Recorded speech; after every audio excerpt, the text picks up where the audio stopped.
People are starting to step forward and beyond just the white tablecloth or the high-end groceries, across the board demand higher quality food.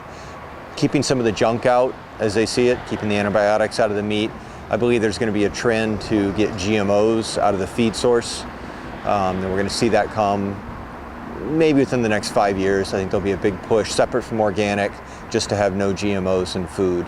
And certainly a higher standard in labeling. People are going to want to know more about their food. We're going to see bigger and bigger distributors start to play with something that sounds like local or touches on local. We're going to see the term local start to get pushed around a lot about what it means.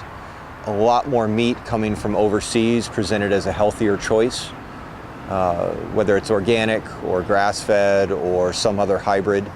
I think we're going to see a lot, we're going to be flooded with a lot more Australian and South American beef competing with our local beef farmers.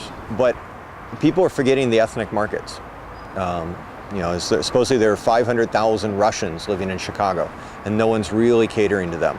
The number of Hispanics around our community now is, growing exponentially, and there's limited catering to them. A lot of them, their distributors come out of Chicago. Certain very high-end chefs would buy whole hogs from us. I'm very proud of it. They talk about using the whole animal, but we were dropping 6 whole hogs a week at a little Mexican taqueria. So there are places out there that still do things in the old ways that everyone can get along just fine. It's just taking the effort to find that community and work with them honestly. The big cities are a huge opportunity and a terrifying opportunity.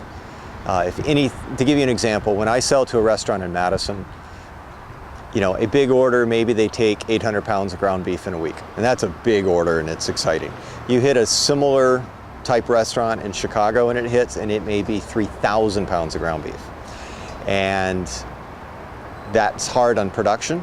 You have to understand your scale. It keeps things constantly a dance, keeping things in balance.